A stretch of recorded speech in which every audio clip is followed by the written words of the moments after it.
आज 21 ऑक्टोबर लक्ष्मीपूजन हा दिवस.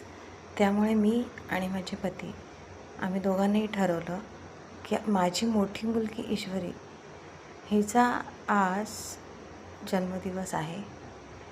लक्ष्मीपूजन आणि तिचा जन्मदिवस हे दोन्ही गोष्टी एकत्र आल्यामुळे दुग्ध शर्करा योग जुळून आला. आम्हा दोघाही उभयंतांना अत्यंत आनंद झाला, कारण लेक म्हणजे माझी लक्ष्मीच आहे. आणि म्हणून लक्ष्मीपूजनाच्या दिवशी माझ्या या लक्ष्मीचं पूजन करण्याचं आम्ही ठरवलं. आणि म्हणूनच माझ्या या लेकीचं हे पूजन आम्ही करतो आहे. सर्वात प्रथम आम्ही तिचे पाय धुतले, त्यानंतर तिची आरती केली, हळदी कुंकू तिला वाहिलं, तिला गोड असं मिठाई खाऊ घातली. आणि माझे पतीसुद्धा अतिशय उत्साहाने हे सगळं काही करत होते. मलासुद्धा हे सर्व करताना अत्यंत आनंद होत होता.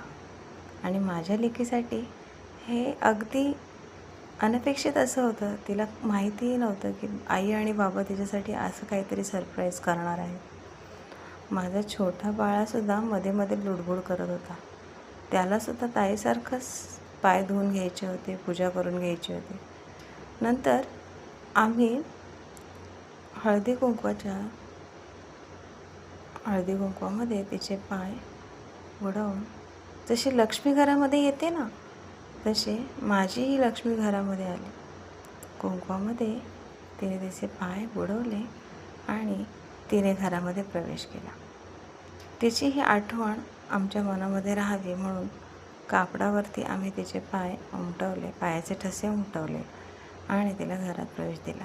आता हे कापड आम्ही अगदी आनंदाने जपून ठेवणार आहोत. तिच्या पावलांवरती मी नंतर हळूहळू एक एक फूल वाहिले, जणू काही लक्ष्मीच माझ्या घरामध्ये प्रवेश करत आहे. लेक ही सुद्धा लक्ष्मीच असते आणि लेकीला आपण अशाच प्रकारे दर्जा दिला पाहिजे. आम्हा दोघांनाही उभयंतांना पहिली लेकच हवी होती आणि मला स्वामींच्या कृपेने लेकच झाली. आणि ह्या लेकीचा आम्ही खूप खूप लाड करतो.